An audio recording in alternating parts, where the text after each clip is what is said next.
안녕하세요. 산타 잉글리시입니다. 오늘은 Magic Treehouse Book 7 Sunset of the Sabertooth 책을 처음부터 끝까지 읽어보도록 하겠습니다.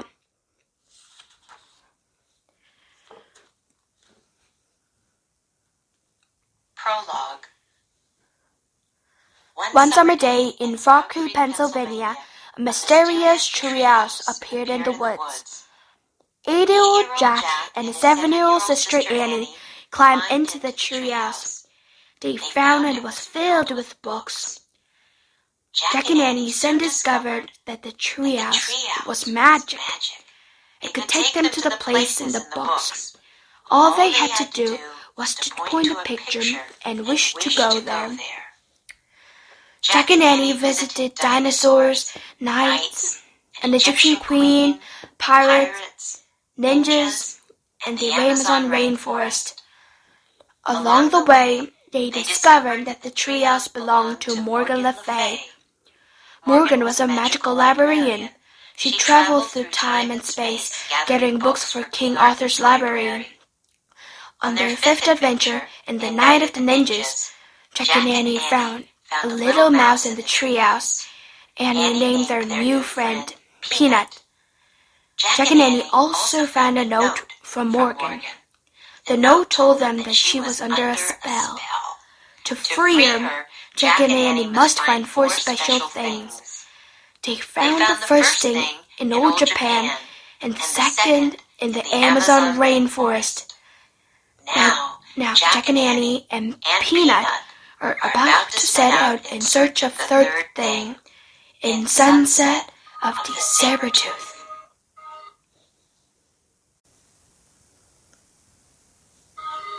Chapter 1.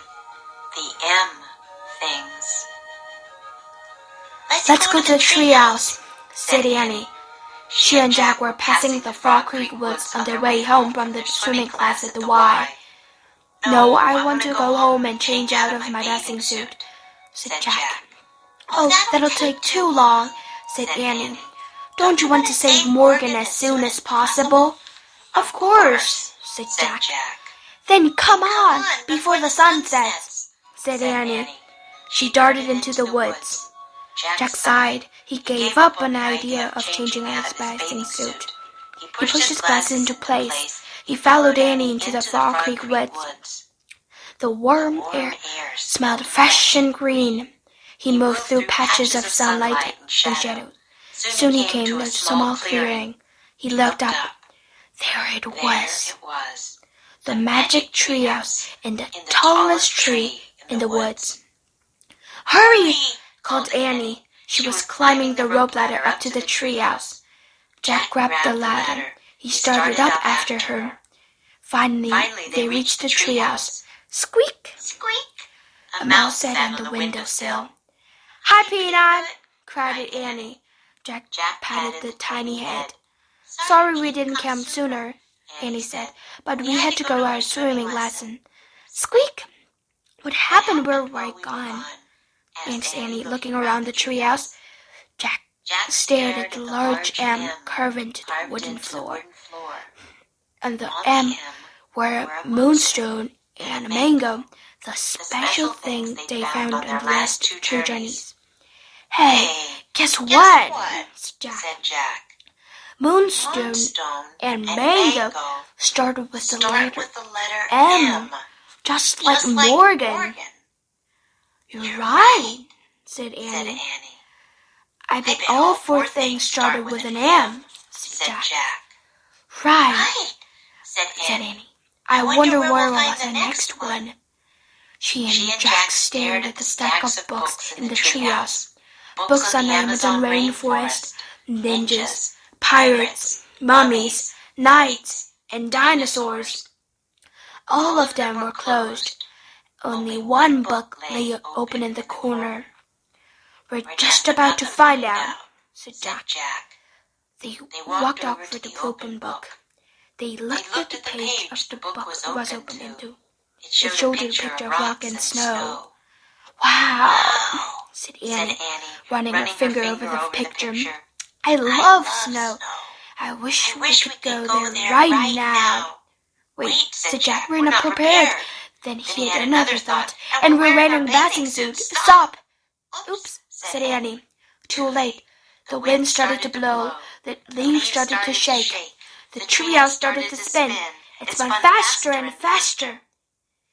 Then everything was silent.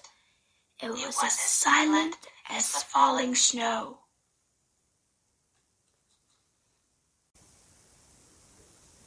Chapter 2, Bones. Jack, Annie, and Peanut looked outside. Snow was falling from a gray sky. The treehouse was in the tallest tree in the grove of tall bare trees. The grove was on a wide white plain. Beyond the plain were high rocky cliffs. I'm cold, said Annie. Her cheek chattered. She wrapped her towel tightly around her. Squeak! Peanut sounded cold too. Poor mouse, said Annie. I'll put you in Jack's backpack. You'll be warmer there. Annie slipped Peanut into the pocket of the backpack. We have to go home, said Jack. We need warmer clothes. We can't go home, said Annie.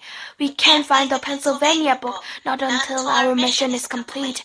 Remember, that's the way the magic works. All right, said Jack. He looked around. There was no sign of the Pennsylvania book that always took them home. Annie peered out the window again.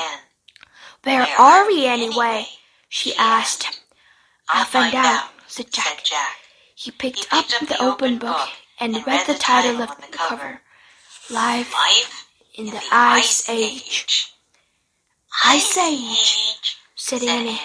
No wonder we're cold. We better find the third M thing soon, said Jack, before we freeze to death. Look, whispered Annie. People, she pointed at the window. Jack saw them too. 4 figures on a cliff. 2 big figures and 2 little ones, all holding the long spears.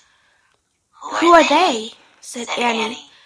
I'll look in the book, said Jack. He found a picture of some people. He read the caption of Annie. Early modern people called Cro-Magnons. During the late Ice Age in Europe, they sometimes live in the caves beneath cliffs. Why are we carrying spears? Said Annie. Jack turned the page. He found another character of Cro-Magnons. He read aloud. The Cro-Magnons family often hunted together. They covered deep pits with branches. Then they drove reindeer and mammoths into the traps. Oh, trapping the animals, that's sad, said Annie. No, it's not, said Jack. They couldn't live without hunting. They didn't have supermarkets, you know. They watched the family disappear over the other side of the cliff. Come on, I'm freezing, said Jack. Let's hurry and find the M thing while the Cro-Magnons are hunting. But I want to meet them, said Annie. Forget it, said Jack. They don't have the books that tell about us. They'll think we're an enemy and hold up their spears. Yikes, said Annie. Jack put his book away. Squeak! Peanut picked out of the backpack. Stay in here, said Annie. Jack put him back and started down the rope ladder. Annie followed. On the icy ground, they huddled together. The wind was biting. Jack put his towel over his head. Snow blew against his glasses. Hey, Jack, said Annie. Look at me. Annie had the swimming goggles. Now I can see, she said. Good things, said Jack. Now cover your head with your towel. Let your body heat is lost for your head. Annie wrapped her towel around her head. We should find a cave or someplace warmer, said Jack. I bet there are caves those cliffs, said Annie. She and Jack started across the white plain. The snow wasn't deep yet, but the wind was blowing hard. I told you. Annie pointed to the opening in the rocks. A cave. They ran to it. Careful, said Jack. They stepped carefully into the shadowing cave. It was only slightly warmer inside, but at least the wind was blowing. In the gray light, they stamped the snow off their sneakers. Annie took off their goggles. "It smells in here," said Jack. Yeah, like a wet dog, said Annie. "Let me see what I've found out," said Jack. He pulled out the Ice Age book. "I'll look around," said Annie. "Maybe the M thing is here, so we can go home and get warm." Jack stood by the entrance so he could read the book. "This cave is filled with sticks," Annie said. "What?" said Jack. He didn't look from the book. "No, wait. I think they're bones," said Annie. "Bones?" echoed Jack. "Yeah, lots of them back here, all over the floor." Jack turned the pages of the book. He found a picture of the cave filled with bones. "I hear something," said Annie. Jack read the book below the picture of the cave. It said, "The great cave bears in the Ice Age were over 8 feet tall. These bears were larger than today's grizzlies. Their caves were filled with the bones of their ancestors." "Annie," whispered Jack, "get back here now." They were in the cave of a great cave bear. Chapter 3. Brr. "Annie," whispered Jack again. No answer. He put his book quietly into his pack. He stepped deeper into the cave. "Annie," he said a little louder. Jack stepped on the bones. The wet dog smell grew stronger. He kept going deeper into the smelly blackness. He ran into something. He gasped. "Jack," said Annie, "is that you?" "Didn't you hear me calling?" Jack whispered. "We have to get out of here." "Wait," she said. "Someone's sleeping back there. Hear him snoring?" Jack heard a low, deep moaning. It was loud, then soft, loud, then soft. "That's not a person," he said.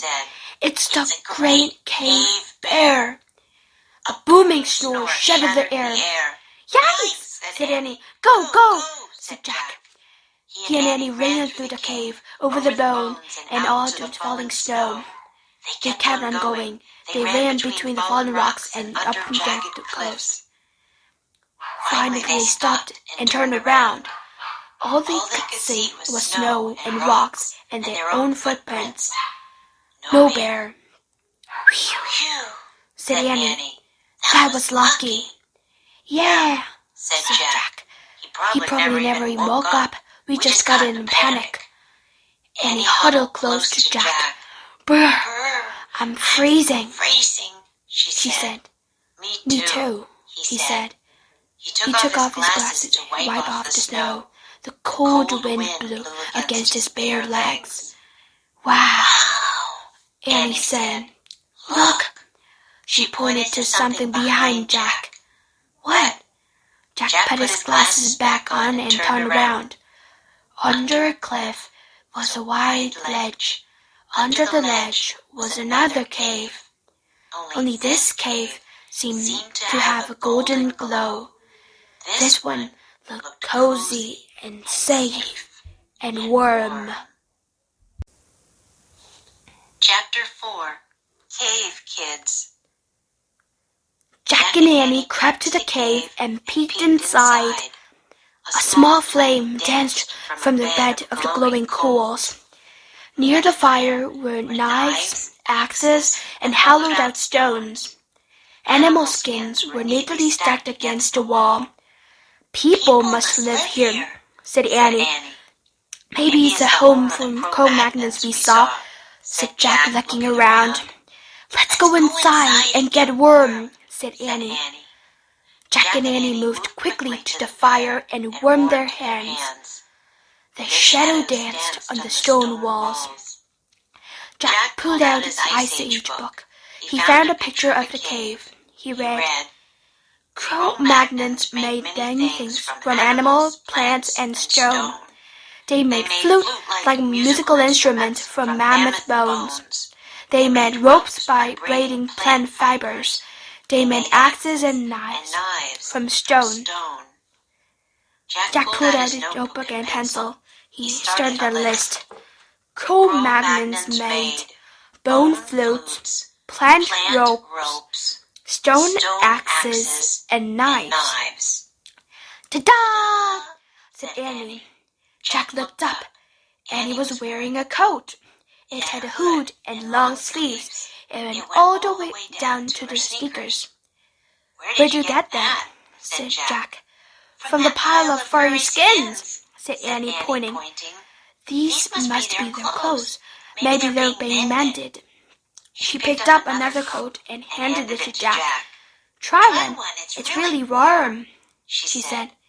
Jack put his backpack and towel down on the hard, dirty floor. He slipped on the coat. It did feel very warm and soft. We looked like cave kids, said Annie. Squeak, squeak. Peanut peeked out of Jack's pack lying on the floor. You stay in there, said Annie. There's no teeny coat for you. Peanut vanished back into the pack. I wonder how they made this coat, said Jack. He turned the pages in the book until he found a picture of Cro-Magnon's lemon swine. He read, Cro-Magnons scraped reindeer skins with flint rocks to make them soft. They used bone needles to sew the skin together of clothing. Jack added the list. Reindeer skin cloths. I hope the cave people won't mind if we borrow their coats, said Jack. Maybe we should give them our towels, said Annie, to thank them. Good idea. And my goggles too, said Annie. They left their gift on the top of the rest of animals' skins. Let's explore the cave before they come home, said Jack. It's too dark in the back, said Annie. We won't be able to see anything. I'll find out how Cro-Magnons saw in the dark, said Jack. He opened the Ice Age book. He found a picture of cave people holding odd-looking lamps. He read aloud to Annie. Cro-Magnons made stone lamps. They filled it with animal fat and then burned a wick made from moss. There, said Annie. She pointed to tombstones near the fire. It held was each white stuff and a pile of moss. We have to be careful, said Jack. He picked up a stone. It was smaller than a soup bowl, but much heavier. Jack held the stone close to the fire and lit a piece of moss. He lit the lamp and gave it to Annie. Carry it with 2 hands, he said. I know, she said. Jack tucked the book under his arm. He and Annie carried their stone lamps to the back of the cave. Hey, I wonder where this goes, said Annie. She held her lamp up to the opening in the wall. I'll check the book, said Jack. He put down his lamp and flipped through the Ice Age book. I think it's a tunnel, she said, but right back. Wait a second, said Jack. Too late. She had squeezed into the opening and it was gone. Oh, brother, said Jack, sighing. He closed his book and peeked into the opening. Come back here, he said. No, you come here, said Annie. Her voice sounded far away. You won't believe this. He picked up the lamp and book. He ducked in the small tunnel. Wow, came Annie's voice. Jack could see her lamp flickering at the other end. Crouching down, he hurried toward him. At the end of the tunnel was a huge cavern with a high ceiling. Annie held up the lamp close to the wall. Look, she said. Her voice echoed. Annie were painting on the wall, and the stroke was red and blue and yellow. There were pavement bears and lions, elk, and reindeer, bison, and woolly rhinos and mammoths.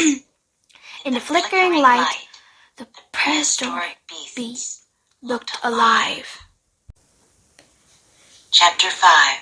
Snow Tracks. Wow, what is this place? Said Jack. Maybe it's an art gallery, said Annie. I don't think so, said Jack. It's too hard to get to. He read about the cave paintings. These Ice Age beasts were painted 25,000 years ago. Cro-Magnons painted pictures of animals they hunted.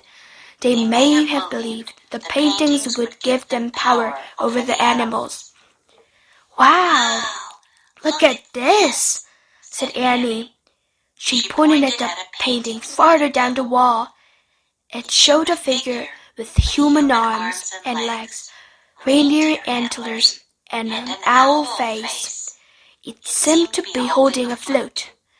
Jack looked at the book again.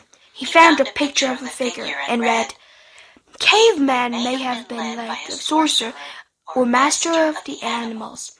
He had made reindeer antlers so he could run like a reindeer, and an owl mask so he could see like an owl. What is this? Said Annie. The master of the animals, said Jack. He's a sorcerer. Oh, wow, breathed Annie. That's it. That's what. That's who we have to find. Why? Maybe he's a friend with Morgan's, said Annie. Jack nodded slowly. Maybe, he said. Let's go find him, said Annie. Jack, they went through the tunnel into the first cave. We better put our lamps back, said Jack. He and Annie blew out lamps.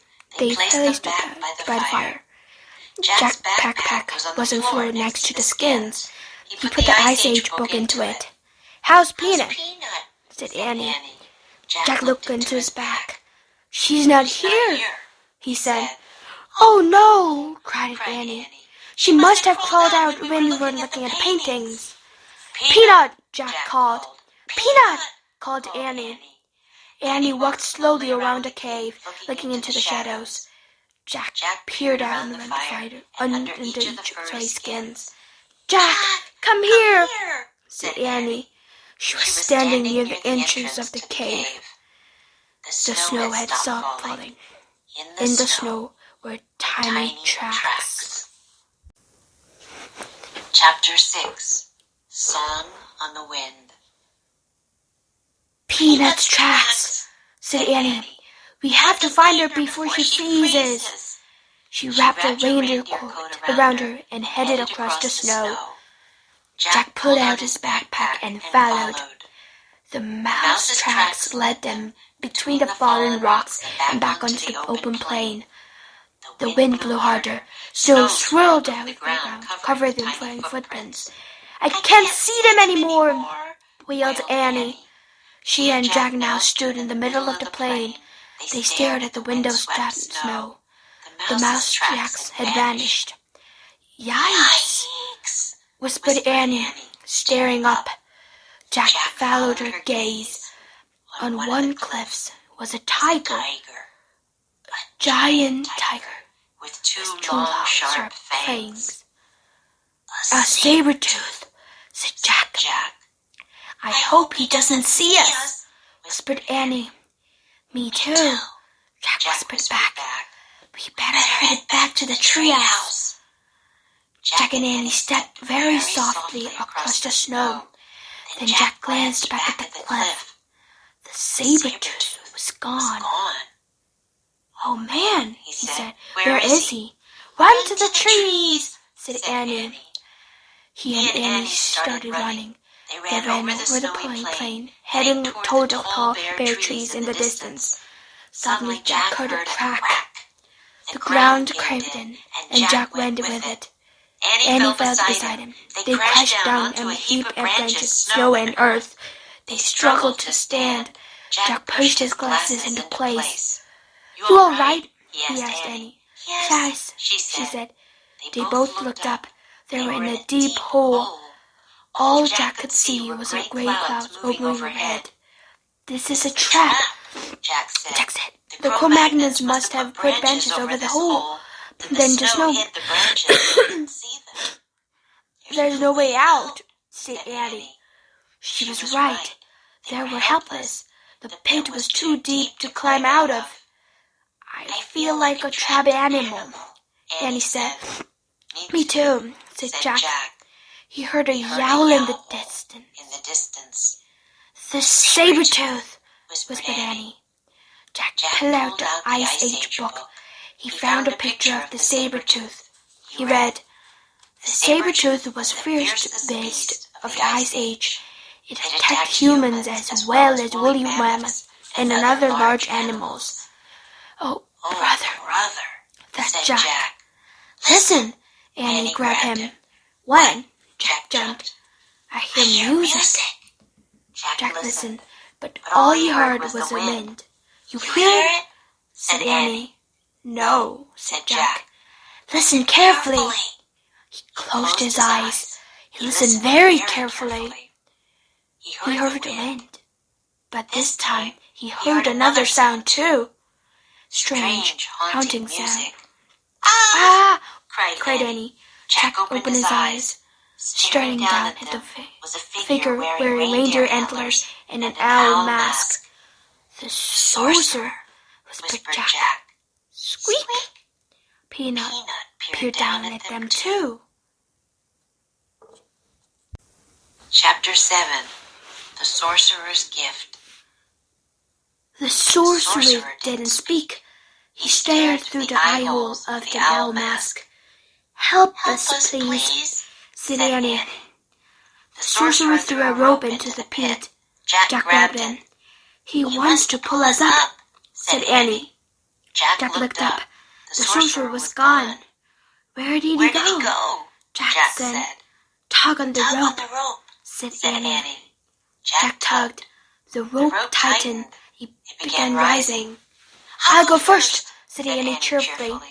Annie, this isn't a game, warned Jack. Don't worry, I'll be careful. Jack grabbed the rope. Okay, but hold on tight, he said. Annie held the rope in both hands. She pushed her feet against the side of the pit. She rose into the air with the rope. She kept pressing against the side of the pit until she reached the top. Jack saw the sorcerer reappear and help Annie up. Then they moved aside. Jack was puzzled. The sorcerer had used both hands to help Annie, so who held the other end of the rope? Wow! Came Annie's voice. What's going on? Jack wondered. The sorcerer came back through the rope again. Jack grabbed it, and the rope started to rise. Jack held on tight. He started up. His hands burned. His arms felt as if they were being pulled into sockets. But he kept on the rope and his feet against the side of the pit. At the top of the sorcerer pulled Jack onto the snowy ground.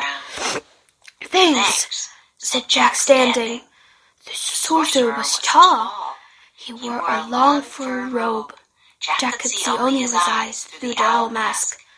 Hey! Annie called. Jack turned. Annie was sitting on a woolly mammoth. Squeak! Peanut was sitting on the mammoth's head. The mammoth looked like a giant elephant with shaggy reddish hair and long curved tusks. The other end of the rope was around the mammoth's head, huge neck. Lulu pulled us up, said Annie. Lulu? Said Jack. Don't you think she looks like a Lulu? Said Annie. Oh, brother, said Jack.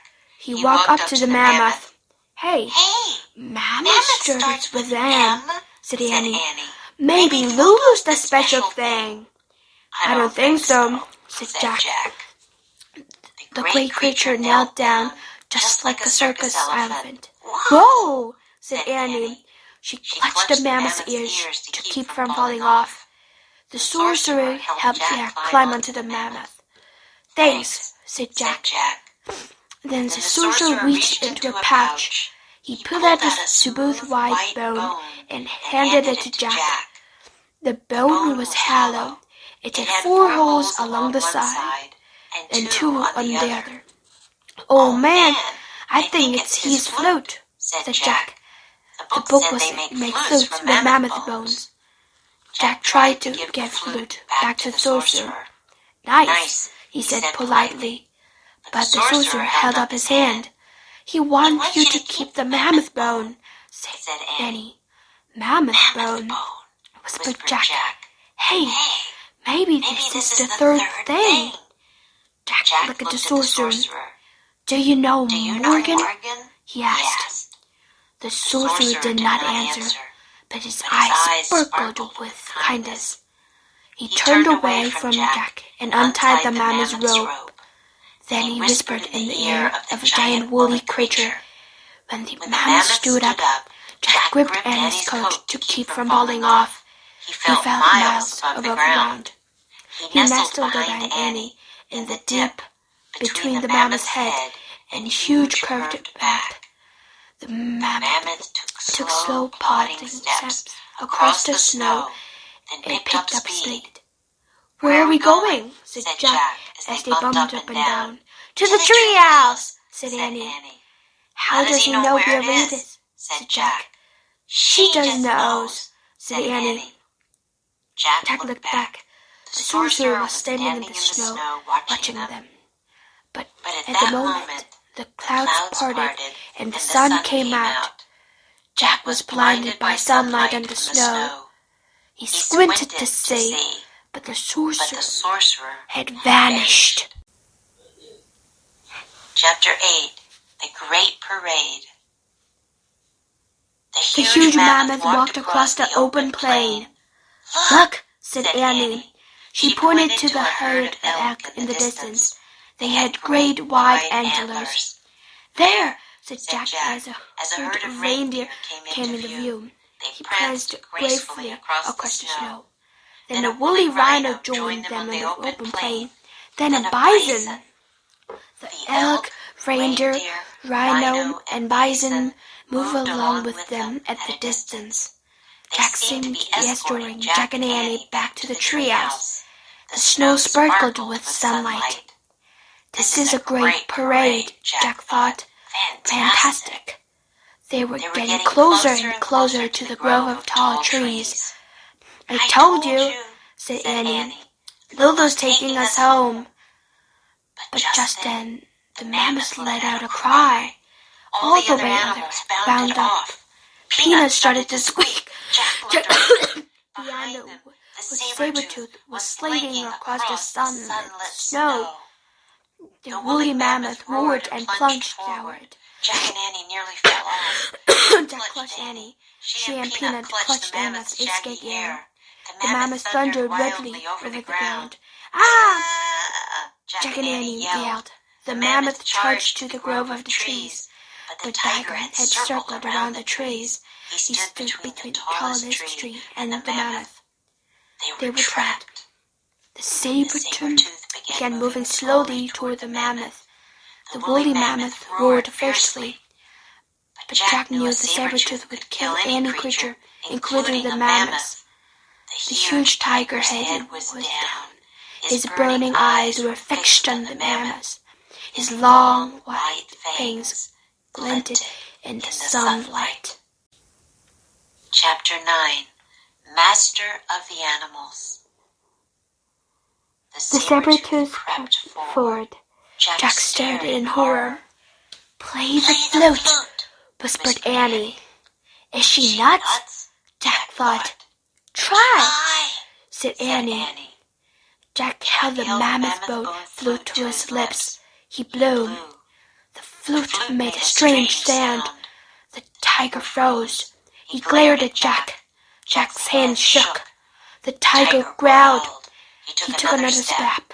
The mammoth roared and stomped the ground. Play it, said Annie.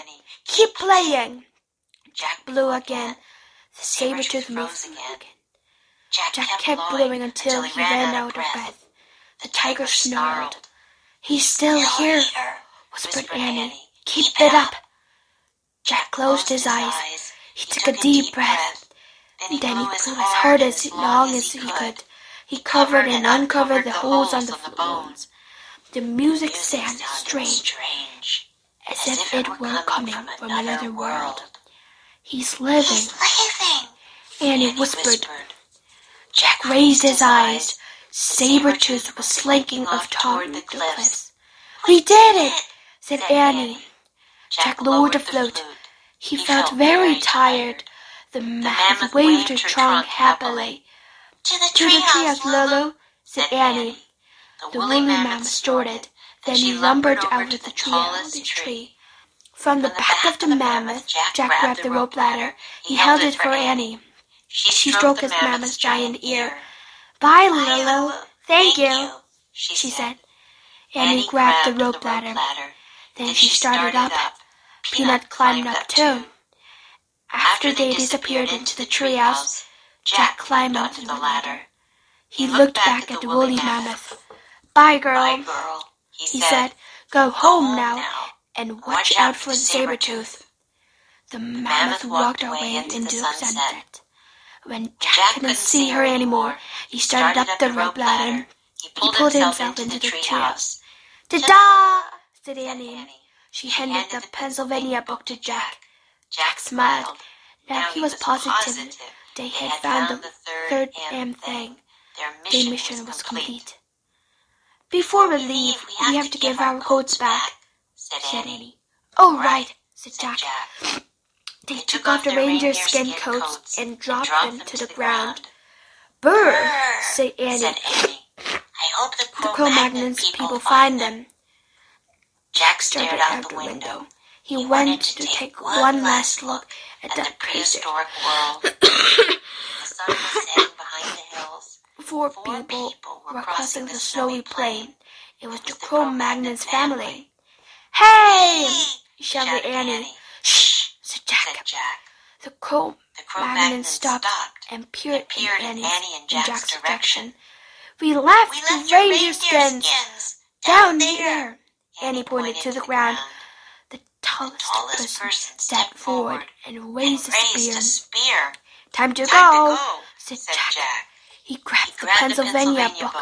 He found a picture of Fall Creek and pointed it. I wish we could go home, he said. Goodbye, good luck, Annie called, waving out the window.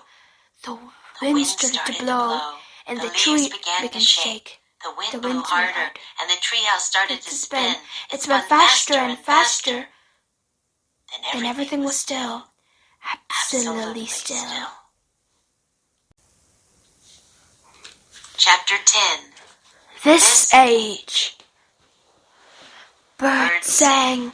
The air was soft and warm. I hope they find their coats, said Annie. Me too, said Jack. He pushed his glasses into place. Squeak!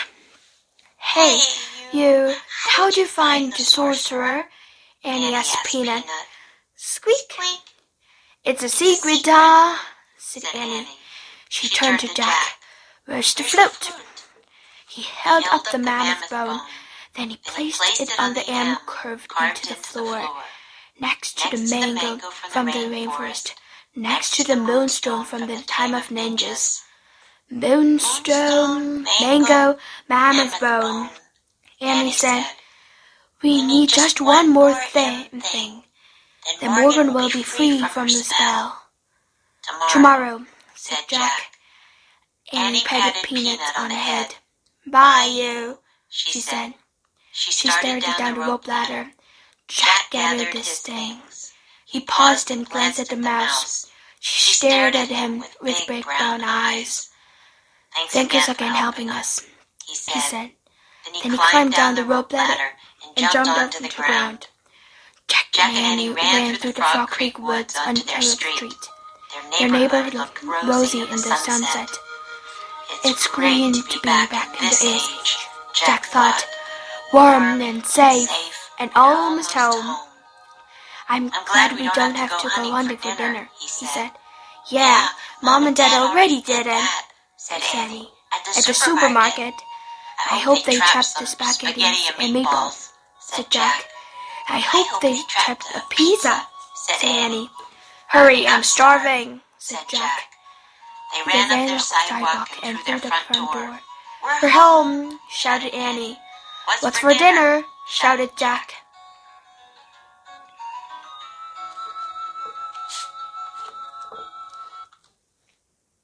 네, 이게 7권 Sunset of the Sabertooth의 마지막 챕터였습니다. 감사합니다.